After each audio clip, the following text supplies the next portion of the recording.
Hola a todos, bienvenidos al nuevo Pink Talk. Hoy me acompaña Mateo, fundador y CEO de Ibomba. Hola Mateo, bienvenido. ¿Qué tal, Hernán? ¿Cómo estás? Un gusto estar acá contigo. Sí, un placer tenerte. Nosotros tenemos una historia bastante larga, pero nos conocimos un par de años, creo, o por lo menos un año Sí, antes de que yo terminara con el orgullo de poder invertir en vos. Pero gracias. contanos un poco sobre ti, un poco tu Sí. historia y cómo llega Ibombo y lo vamos llevando. Va, perfecto. Bueno, nada, gracias ahí. Yo soy Mateo Suárez, tengo 28 años, soy peruano, peruanísimo, pero bueno, nada, ¿cómo es que de alguna manera llegamos al mundo de Ibombo? Fue que, bueno, yo trabajé en una red de inversionistas ángeles, en realidad, porque voy a contar un poco cómo empecé, cómo empezó todo, nunca me voy a olvidar. Yo me acuerdo que era el año 2017, imagínate, creo que tenía 21, 22 años, y fue llegó uno de los primeros eventos del mundo de Venture Capital a Perú, que se llama el Perú Venture Capital Conference. Por eso yo le tengo demasiado cariño a ese evento. Suena un poco tonto, pero ahí aprendí lo que era una startup, y tenía 21 o 22 años. Son lindos eventos. Tuve el placer de estar en varios de esos en el PBCC, ¿no? Sí, Tan el buenos. PBCC, tal cual, tal cual. Sí. Y bueno, nada, eso fue como en el año, bueno, 2017, me acuerdo más o menos, y me acuerdo que yo en ese momento vendía azaí, o sea, tenía 21, 22 años, y vendía azaí, esta fruta brasilera morada, y vendía azaí, era como que fue mi primer emprendimiento. Entonces tenía un amigo que estaba trabajando en UTEC Ventures, que es una aceleradora de startups en Perú. ¿Y cómo es, no? O sea, cuando se van creando estos entes, cómo de alguna manera vas moviendo un poco vas moviendo un poco a todos, o vas moviendo el ecosistema de un país. Y un amigo me dijo, oye, sé que tienes este emprendimiento, tienes 21 años, hay este evento que se está organizando que se llama como el Perú VCC, el Perú Venture Capital Conference, y tengo una entrada gratis. Y me acuerdo que, no sé, la entrada costaba, y tú, $250, que obviamente A los con 21 años 20 era un dineral, ¿sí? no Pagable, tenía esa sí. plata. Literalmente con las justas tenía para pagar la gasolina del auto que tenía en ese momento. Entonces, bueno, nada, me regalaron la entrada y fui. Me acuerdo que fui y me quedé alucinado. Me acuerdo que trajeron algunos speakers de Estados Unidos y que hablaban de startups y que hablaban de tecnología y de hacer plata, de hacer plata mientras duermes, ¿no? Porque por este famoso mundo de que al final obviamente creo que eso no existe tanto, pero como te contaban de estos conceptos, ¿no? Entonces dije, wow, tipo, esto es impresionante, es una locura y nada, me acuerdo que en parte de ese evento estaba Guaira, y bueno, Guaira era como hasta el día de hoy existe, pero ya creo que con un enfoque un poco diferente. Y me acuerdo que, bueno, me encantó y, bueno, vi una stand ahí de Guaira dentro del evento, me acerqué a preguntar y vi una persona que también conocía y le dije, oye, que estaba siendo acelerado e incubado por Guaira. Entonces, como fui donde Guaira, un día a conocer el espacio luego del evento y vi todas las startups y dije, esto es increíble. Y tenía 21, 22 años y empecé a investigar y dije, oye, ¿dónde puedo llegar? ¿Y Vi un antes día, de eso, nunca habías pensado en emprender? o sea, había empezado a emprender justamente con lo del azaí, con esto, lo de la fruta, pero siento que el ver esto de startup, siento que lo vi a otra escala, ¿no? Como vi algo de como o sea, lo del azaí, yo jamás pensé que podía ser algo tan grande, era más como un negocio como Sí. local. Y el ver estos emprendedores de Guaira en Perú, el Perú BCC, veía como gente que decía como, oye, estamos vendiendo millones de dólares, estamos creciendo, estamos escalando, nos hemos mudado a tal país, ¿no? Te preguntaba porque me hiciste rememorar. Empecé a programar de muy chiquito, ¿no? No sé, 10, 12, 13 años. Pues ya programaba bastante, ¿eh? Y yo le había inventado como un nombre de fantasía una empresa, era HPS. Esto nunca lo conté. Mis hermanos, no creo que escuchen el podcast, pero si lo escuchan, ellos se van a acordar. Y siempre tuve la idea como que de hacer una empresa. Nunca, no sabía lo que era ser un emprendedor, pero me imaginaba como ponerle como el sello, ¿no? ¿A vos cómo ese clic te dio ahí? ¿La salida como un negocio? Que yo también pensé en hacer negocios así con mi hermano alguna vez.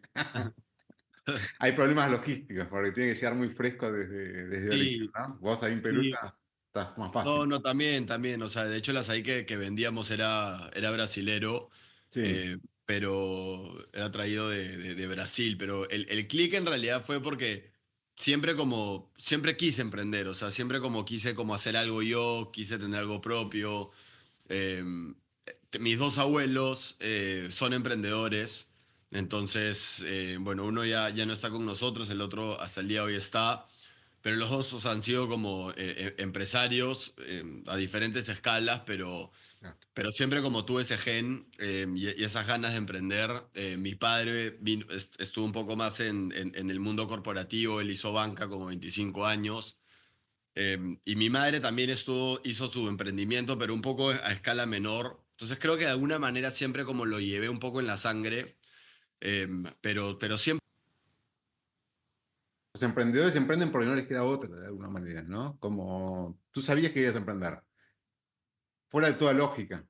Yo siempre me vi emprendiendo, sin haber tenido mucho estímulo ni nada. Pero está buenísimo. Entonces el azaí no era tan tan, escalable. ¿Qué pasó tan después? escalable, o Difícil, sea, por ahí obviamente difícil. algunas personas, o sea, No es hay muy este startupero, es de containers, sí, de frigoríficos, de traslado, de sí, sí, sí. logística. Ahí está Oak, que es curioso porque pasaron unos años y un día le piché a uno de los primeros inversionistas de Oakberry, que pues, se lo piché para Ibombo, y Oakberry es una de las cadenas de azaí más grandes del mundo. Le terminé pichando literal, era un brasilero. Pero bueno, esa es otra historia. Pero bueno, nada, un poco. Un poco de alguna manera como con eso, bueno, entré a Guaira y bueno, luego de Guaira, no entré a Guaira, perdón, pero fui a estas instalaciones, estas oficinas, y me acuerdo que después de eso, ahí para ser completamente transparente, regresé de Guaira y me acuerdo que un día llego a la sala, tenía nuevamente 22 años y le digo a mi padre, pa, he visto esto, está increíble, ¿me entiendes? O sea, qué alucinante, no puedo creerlo lo que es, qué top. Y mi padre me dice, oye, yo conozco al ex country manager de Guaira, ya no sé que ya no está ahí, pero de Guaira, Perú, pero fue literalmente el que abrió Guaira en Perú hace años. ¿Quieres que te contacte con él para que hables con él, a ver si es que hay algo que se puedas hacer tus prácticas, tu internship ahí? Y bueno, hablé con este señor y el señor me dijo, oye, estoy haciendo algo muy similar a Guaira, pero con un enfoque un poco diferente que se va a llamar Davort, y es una red de inversionistas ángeles que estoy creando. ¿Por qué no te vienes a trabajar? La estoy abriendo de cero. Voy a contratar a una persona y esta persona va a necesitar como un asistente. Y bueno, pero me tienes que esperar como 2 o 3 meses, yo estoy en la universidad, y yo dije, ya, cerrado, acá es. Le esperé unos 2 o 3 meses y me contrataron estando en la universidad. Entonces, estando en la universidad, en un momento hacía universidad, tenía mi emprendimiento hasta ahí y trabajaba en The Word, que era una red de ángeles. Entonces, nada, Está era como, o buenísimo. sea, estaba súper ocupado todo el día y literalmente viendo como, veía como todo este mundo como de startups, ¿no? Porque yo me acuerdo que la tesis de The Word, que sigue siendo muy similar, tenías que llevar 3 emprendimientos al mes, entonces nosotros nos encargamos de hacer como el sourcing de las startups, de buscar startups a nivel LATAM y llevarlas a un directorio conformado por 15 inversionistas ángeles, en donde el emprendedor le picha a estos 15 inversionistas y cada inversionista decidía si la persona invertía o no.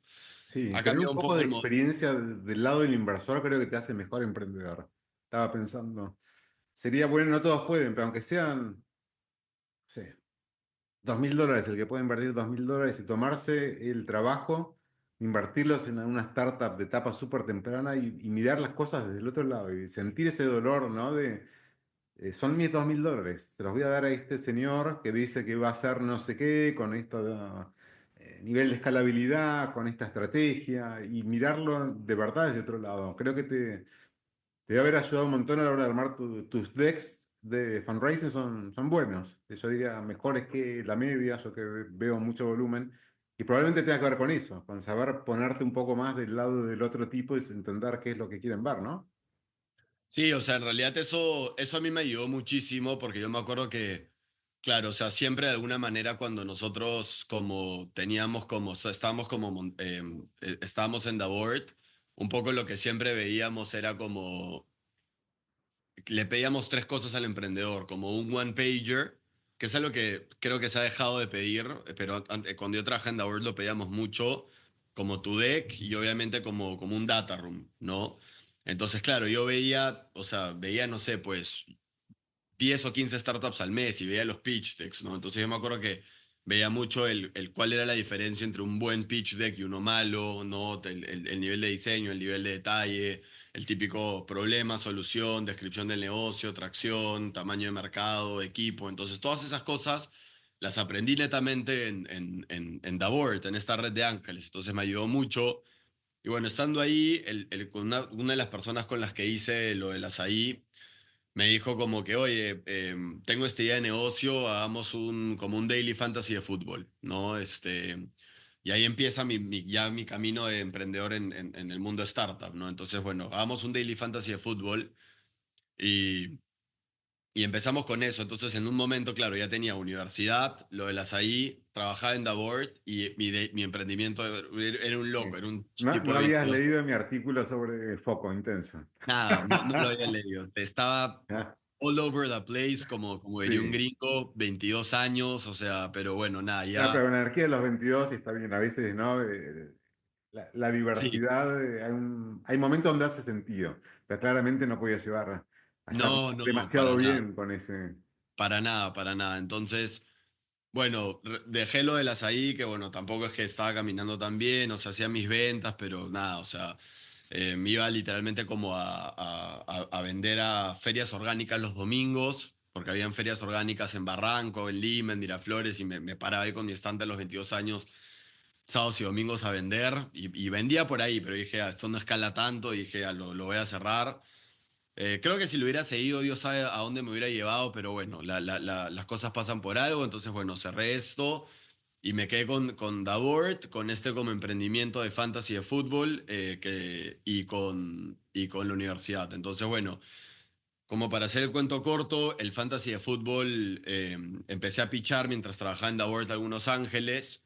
Levantamos algo de plata. En ese momento la empresa se llamaba Bombo. Y bueno, pero nunca funcionó tan bien. Y bueno, levantamos creo que 60.000, 70.000 dólares. Y llegó la pandemia. 2020, y se suspende el fútbol. El fantasy de fútbol era un juego que tenías que hacer un juego, como que predicciones de fútbol, como era algo similar como apuestas, pero tenías que hacer predicciones de fútbol en base a partidos, a partidos reales de fútbol, ¿no? Entonces, eso no funcionó. Y me acuerdo que un día era marzo del 2020, estamos a punto de morir, de quebrar, habíamos levantado 80.000 dólares de ángeles y estábamos sentados en el comedor de la casa de mis padres y ¿qué hacemos? ¿Qué hacemos? ¿Qué hacemos? ¿Qué hacemos? Y a Santiago, que es mi socio y mi hermano, es uno de los co-founders de Ibombo, me dice, oye, ¿por qué no empezamos a hacer torneos de esports, como de videojuegos? Como que estamos a punto de morir, veamos qué sale. Y creamos un torneo de videojuegos y tuvo un éxito rotundo, se sumó demasiada gente y dijimos, wow, acá hay algo, ¿no? Entonces ya, ¿por qué no creamos una pivoteemos y creemos una plataforma para poder hostear torneos de videojuegos, de gaming? Y empezamos a hostear torneos de videojuegos y vamos a tener 45.000 usuarios registrados. Es un delirio, ¿no? Está muy bien como aprovecharon la pandemia, ¿no? Todo lo que Sí, es gaming online se disparó mucho, por supuesto, lo que era partidos de fútbol físicos desaparecieron, más en Latinoamérica, que fue bastante estricto los controles en sí, la mayoría de nuestros países. Así que sí, esa flexibilidad, nada, es una habilidad fundamental para emprender, básicamente, ¿no? Porque sí, vos sí. podías tener un plan gigante, pero de golpe te Te- te- podían te- detener en la calle por querer ir a jugar un partido en una plaza, ni hablar de un evento deportivo masivo. Tal cual, tal Entonces, cual. ¿cómo hicieron para conseguir toda esa gente? 45.000 personas. Mira, la verdad es que algo que yo ahí también hablo y es un consejo que puedo dar como a los emprendedores es que, o sea, cuando empezamos lo del fantasy, esta primera idea, levantamos plata a 70.000, 80.000 dólares de unos ángeles. Pero lo que hicimos fue, m- mantuvimos a los inversionistas súper tipo engaged todo el tiempo. O sea, por más de que nunca no se vendió con el fantasy, no vendíamos un dólar, estábamos, o sea, los manteníamos al tanto, teníamos llamadas con ellos, les contábamos de los avances, de cómo íbamos. Y cuando llegó la pandemia y estábamos a punto de morir, a punto de quebrar, se nos ocurre esta idea de gaming y les tocamos la puerta donde los inversionistas y le dijimos, gente, ha pasado esto, tipo, estamos a punto de morir, pero Cosa con la poca plata que queremos, hemos armado un prototipo para tener esto algo de relacionado con gaming. Y necesitamos un poco más de plata para salvar la empresa y creemos en esto. Y teníamos 5 ángeles y los 5 volvieron a meter plata. Y eso creo que habla mucho también de la importancia. Por eso decía, ese es el consejo que puedo dar cuando levantas plata, es mantén a tus inversionistas engaged y no seas el típico emprendedor que recibe dinero y hablamos en un año o hablamos en dos o nunca te... Engage y con transparencia, ¿no? Porque Sí, vos podés tener los enganchados con vanity metrics diciendo liberamos no sí, sé qué, saldamos de cosa. Ellos sabían que la cosa venía mal. Entonces no fue una sorpresa, imagino, cuando vos apareciste. tal cual, ¿no? Mm. Entonces, bueno, lo hicimos y nos dieron más plata y empezamos a hacer paid media, empezamos a invertir en influencers, empezamos a hacer cosas y nada, eran 45.000 usuarios registrados y pasaron, bueno, 6 meses o 7 y teníamos 45.000 usuarios y dijimos, wow, wow, pero había un problema enorme. De esos 45.000 había $0, de revenue. O sea, todo era actividad en la plataforma, pero o sea, si queríamos monetizarlo, íbamos a tener que hacer un tema como de sponsorships, entonces eso tampoco es tan escalable, o sea, ¿cómo escalas un modelo de sponsorships? Entonces, bueno, nuevamente, ¿y ahora qué hacemos, no? Hasta ahí Entonces, era todavía bombo. Nos falta sí, la I, ¿no? sí, La I bombo. Sí. ahí era bombo, y bueno, ¿y ahora qué hacemos? Y nuevamente, ¿no? O sea, todavía teníamos plata, pero claro, era como, ¿qué hacemos? Porque, claro, o sea, esto nos vamos de alguna manera como empotrar contra la pared si no encontramos algo. Y un día hablando, viendo nuevamente conversación de founders y equipos, fue, oiga, ¿por qué no le ofrecemos un torneo de gaming a una empresa? O sea, como que ya era un poco de la desesperación, nace la creatividad, y dijimos ya, toquemos la puerta a unas empresas y eso que le empiezo a escribir a algunos amigos, oye, ¿alguien tiene algún contacto en esta empresa? Y me acuerdo que un amigo me conecta con uno de los heads del área de HR de Ripley, que es un retailer chileno enorme que tiene una operación muy grande en Perú. Y nada, como literalmente nos entran, tenemos una reunión y les digo, oye, mira, tengo esta plataforma que he armado y puedo armar algo de un torneo como de videojuegos para sus trabajadores. ¿Cuántos trabajadores tienen? Si tenemos 4.000 en Perú. Ya, puedo armar algo para que la gente rompa un poco el hielo, los tienes a todos encerrados. Y me acuerdo que el tipo vio como que lo que le dije y me dijo, oye, ¿cuánto me cobras por esto? Yo le dije, no sé, nunca había hecho una venta B2B en mi vida. No sé, le dije, tipo, ¿cuánto es presupuesto tienes? Creo que atiné a hacer esa pregunta y me dijo, tengo como, no sé, 3.000, $4.000 de presupuesto para hacer este tipo de cosas y me urge tener algo así. Y yo le dije, ya, hagámoslo. Eso, o sea, obviamente para hacerlo profesional, le dije, ya, déjame mandarte la cotización y lo cerramos el mismo día. O sea, literalmente fue como que creo que ha sido la venta como más emocional que he hecho en mi vida. Y dije, wow, o sea, dije, oye, o sea, hemos hecho $4.000, que es más de lo que hemos hecho, creo que en los últimos 2 años. Entonces dije, acá hay algo. Esto fue como octubre, noviembre del 2020. Y bueno, yo dije, nos sentamos con nuestros socios y dijimos, oye, acá hay algo. Resulta que nosotros no sabíamos, pero resulta que hay áreas de HR. Y no solo hay áreas de HR, resulta que las áreas de HR tienen un presupuesto. Entonces, Qué lindo entonces la inocencia de la juventud, ¿no? Entonces dijimos, oye, el área de HR tiene budget, tiene plata para invertir Mm. en cosas, o sea, no sé en qué cosas, pero o sea, si nos han pagado $4.000 y es una empresa, o sea, si le puedes vender a uno, creo que le puedes vender a 100, a 200, a 500, 1.000, 10.000. Y bueno, nada, eso fue octubre del Déjame 2020 ahí, y... te quiero contar una historia de una Dale. profesora que yo tuve de diseño de soluciones, ¿no? Era como Product Design, creo que era la materia en el MBA. Y ella decía, Design for the extremes, fit for the mean, con la idea de que si hay como una especie de campana de distribución, a veces uno mira a los usuarios más necesitados en los extremos, el que tiene demasiado de algo, demasiado poco de algo, y encuentra soluciones que afectan a la población total, ¿no? Entonces, la pandemia nos dejó muchas enseñanzas, aparte de mucho dolor, pero una de esas es entender esta desconexión que sufría la gente, que era extremo cuando uno trabaja desde casa. Pero ustedes eso que fue muy claro y el señor este de Ripley inmediatamente dijo, sí, lo quiero.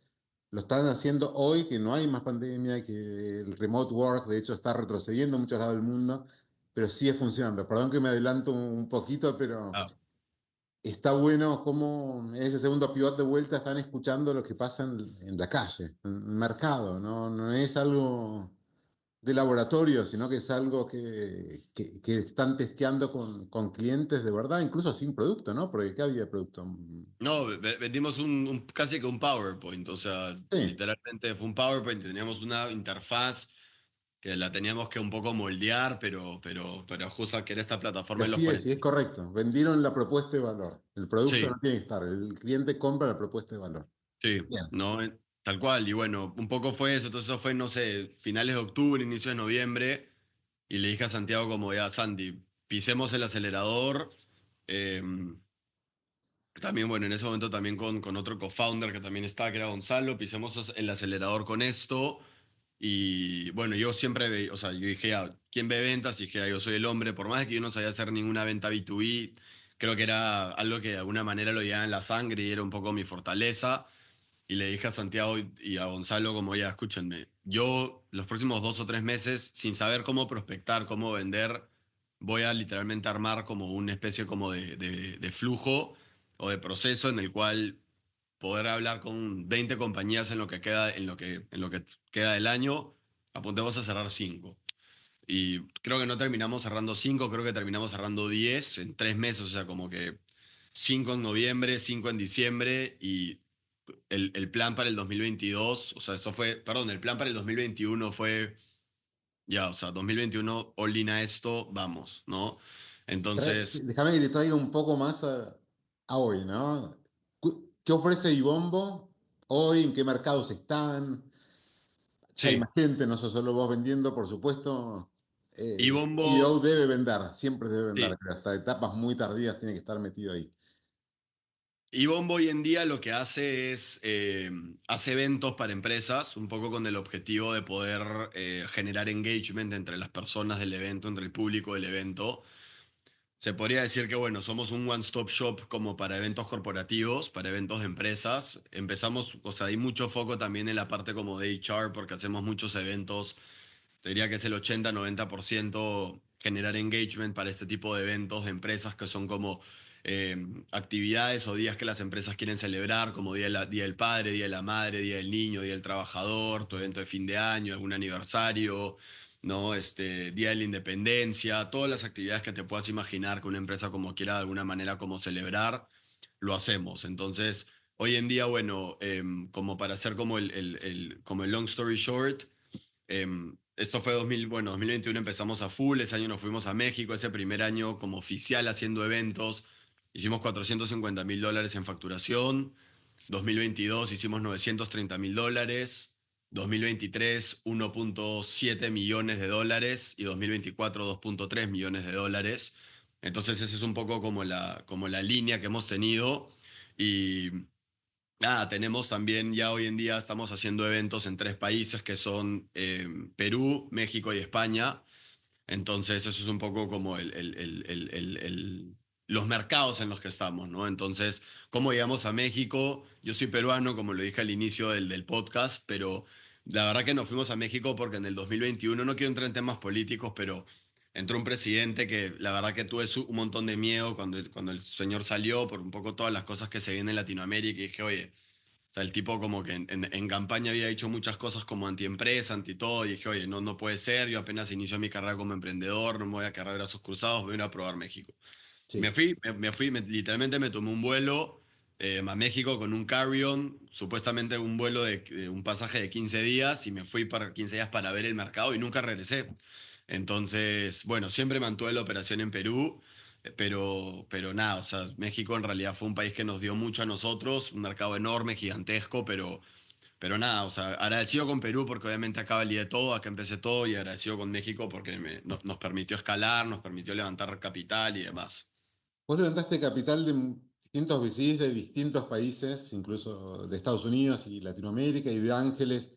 Tal vez si te parece, da unos consejos generales de levantamiento y tal vez lo mezclamos y contás cómo nos conocimos nosotros y qué cosas te gustó de Mr. Pink o qué cosas somos distintos o cuáles somos iguales o lo que sea que pueda ser de utilidad a la gente que mira esto para aprender sobre levantamiento en general o Mr. Pink en particular, como vos quieras. Claro.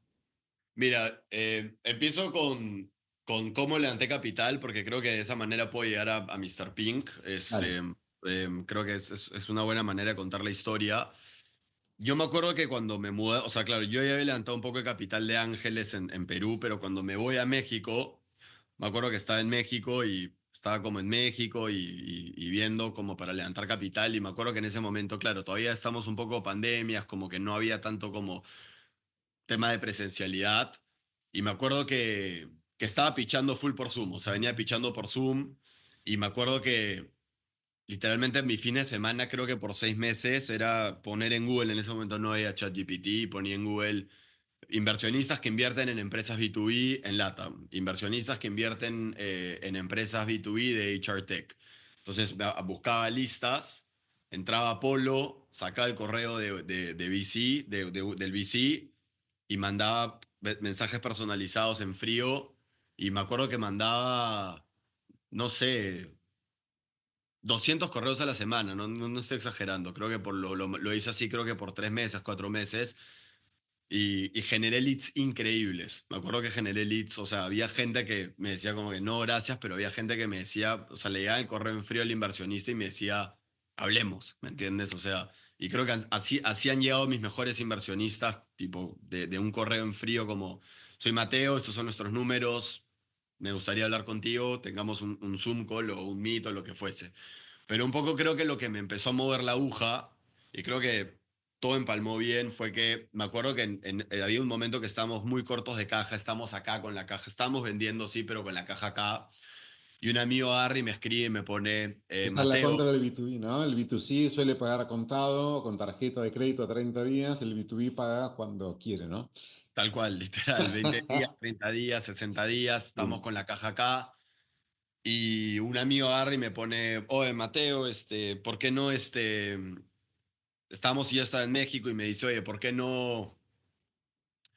Hay un evento en Miami, que es el Miami Tech Week. ¿Por qué no nos vamos? Este, yo nunca en mi vida había, o sea, salvo Perú y sí que, o sea, fui con otros ojos, con otro todo. ¿Por qué no vamos? Yo estaba en México. Y la caja estaba acá, me acuerdo. Y le escribo a mi hermano Santiago y le digo, oye, me han pasado los para ir al Miami Tech Week. Nunca he ido, pero creo que puede estar bueno, creo que van a haber inversionistas. Y Santiago me dice, oye, tenemos la plata un poco acá, la caja un poco acá. No sé si dé para que nos vayamos a Miami. ¿Cuánto te vale en Miami? Un viaje a Miami 5 días, $2.000, 1.500, 2.000, 3.000. Yo me acuerdo que agarro y le digo, Santi, hagamos una cosa. Me voy a pagar yo el viaje con mi plata, que en ese momento no tenía plata. Usé tarjeta de crédito literalmente, era un loco. Y me voy a ir. Si es que traigo inversión, la empresa me lo reembolsa, ¿va? O sea, un poco es el compromiso que está conmigo. Si es que no traigo inversión, asumo los 2.000, 3.000 dólares, los 2.000, 3.000 dólares, la plata va, la plata viene, me la juego, vamos a la bien, ofensiva.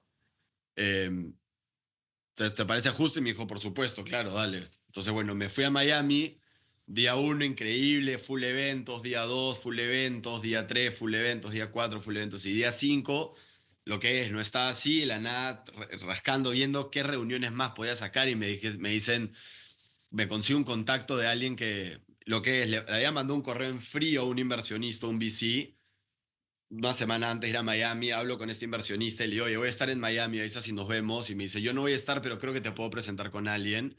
Y este inversionista agarra y me dice, le escribo por WhatsApp, estoy en Miami, avísame si me puedes presentar a esta persona. Y me presenta un emprendedor argentino que se llama Richard Montes, que había estudiado en MIT, un emprendedor argentino que vive en Miami, y me dice, háblale a este chico. Y le hablo a este chico y literalmente le hablo, creo que el jueves a las 7 de la noche, y me dice, ya veámonos el viernes a las 8 de la mañana, porque mi vuelo salía creo que el viernes a la 1 de la tarde.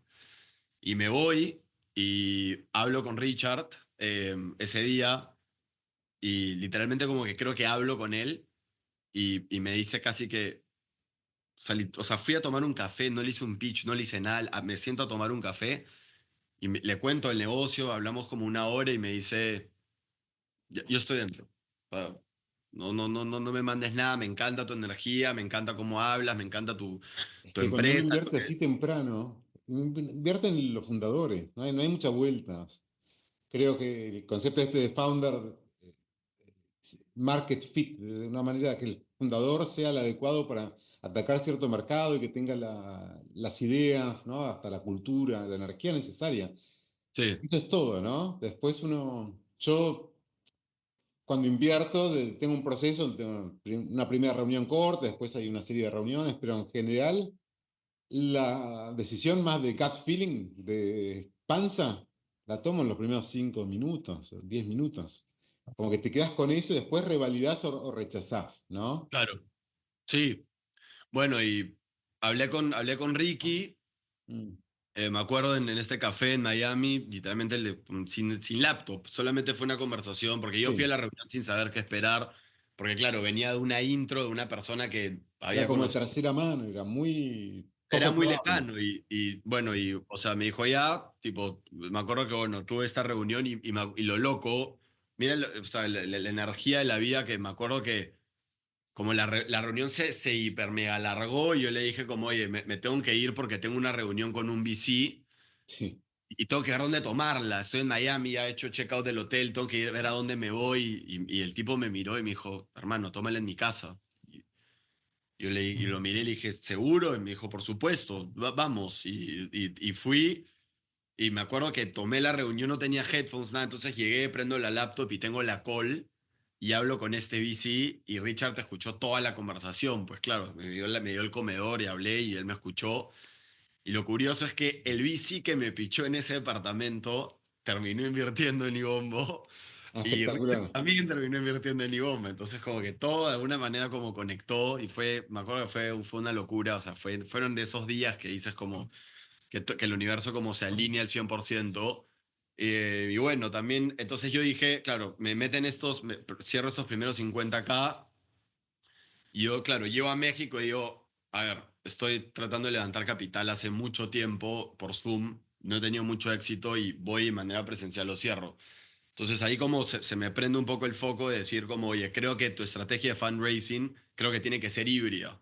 Creo que tienes que tratar de pichar presencial a algunos y tratar de pichar virtual a otros. Creo que hay que jugar un poco con eso. Eso es, yo, ojo, yo lo hablo desde un ¿Y punto de ahí, y experiencia ahí mío. nos contactaste por primera vez o fue más adelante?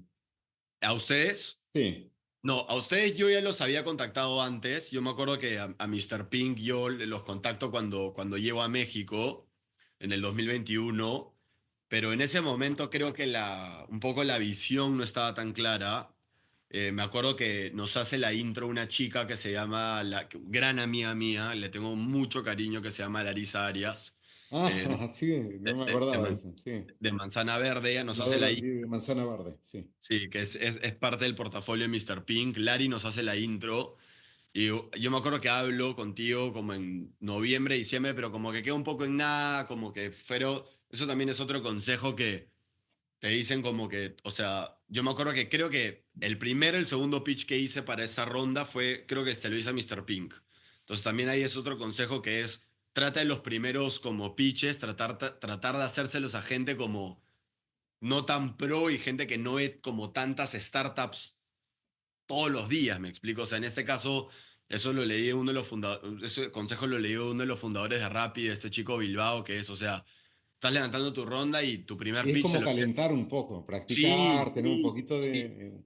no, antes de un partido uno estira, elonga, Exacto, exacto. es Entonces, o sea, razonable.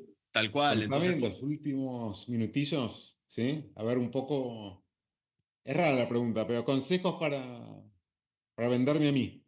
¿Cómo crees, qué pensás que hiciste para convencerme a mí? Porque tuvimos una especie de relación y volvimos a hablar y finalmente, por supuesto, terminamos invirtiendo. Pero, mira, ¿qué le dirías a alguien que está pensando en postularse a Mr. Pink al fondo siguiente, ¿no? Por el fondo, el Inception Fund en el que convertimos en Ibombo está cerrado. yo creo que son dos cosas. Nuevamente lo hablo desde un punto de vista, desde un punto personal mío. Sí, La primera es demuestra que tienes como que tienes equipo. Creo que a Mr. Pink le gusta mucho ver eso. Le gusta ver mucho que tienes como identificado tus procesos, que tienes identificado tus equipos, que tienes identificado quién va a hacer qué dentro de la empresa y que puedas, que Mr. Pink pueda ver ese orden a nivel equipo, ¿no? Como que tú puedas llegar y puedas decir, oye, el tal founder va a ver esto, el otro va a ver esto y el otro va a ver esto. Eso es lo primero. Y lo segundo es un poco como de resiliencia. ¿En qué sentido? Es que, claro, yo hablé contigo en el 2021 y el primer cheque lo hiciste en el año en 2023, octubre, noviembre de 2023, o sea, casi 2 años después. Entonces, claro, pero no es que en esos 2 años yo te hice el pitch y me desaparecí. Yo me acuerdo que siempre estuve como, hola Hernán, acá andamos. Es más, yo me acuerdo que de hecho, si mi memoria no me falla, claro, en diciembre fue como que Mateo, por ahora es un pass, no gracias, pero por el momento no. Pero yo me acuerdo que te seguí, te mandé un correo después de creo que 6 meses y me respondiste, estoy levantando ahorita capital para mi fondo, ahorita no tengo capital, perfecto, gracias. Pero después de 3 meses volví como a el follow-up, ¿no? Como, oye, Hernán, andamos acá, no sé si, como que, creo que me gustaría ver esa línea de correos, pero creo que es el 2021 al 2023 habré hecho follow-up, pero entre 3 y 5 correos más o menos, como, oye, acá, Es acá vamos. probable. Y en mi caso, si yo, bueno, yo respondo a todo el mundo, ¿no? Pero si te invito a que me mandes un update, es real. Si no, yo muchas veces tengo hasta un template que respondo y digo, mira, no me interesa porque estoy invirtiendo en tales temas. Soy como muy directo en eso. Si yo a alguien le digo que me interesa escuchar más, es porque me interesa escuchar más. Así que bien. Claro. Bueno, gracias por, por haber insistido, por compartir este rato acá conmigo y espero que les sea de utilidad a otros emprendedores para que se inspiren un poco con tu historia realmente de resiliencia, de adaptabilidad y vamos y bomba. Sí, vamos y bombo. Y ahí, Vamos, bueno, Silvano. sí, ahí también para cerrarlo, que quería cerrar, creo que estamos con el tiempo límite, pero eh, ahí yo también lo que recomiendo es que si a veces te toca levantar la capital, trata de tomarte ese avión, sea en tu país natal, sea Estados Unidos, hazlo, porque aparte de lo de Miami, yo también viajé a California unas semanas. Me instalé en Berkeley, que fue donde tú hiciste tu MBA. Un amigo está haciendo su MBA ahí, me recibió como un mes gratis y eso me ayudó muchísimo. Y ahí también puedo levantar plata de muy buenos fondos. Así que con Si eso se la cierro. pueden jugar, a jugársela. Abrazo gigante, Mateo. Nos Gracias, vemos Hernán, por pronto. recibirme en tu Espero que podcast. vos hayas estado físicamente acá conmigo, que se repita. Pronto, espero darme una vuelta por Punta del Este muy, muy pronto para vernos. Dale. Gracias, amigo. Un abrazo.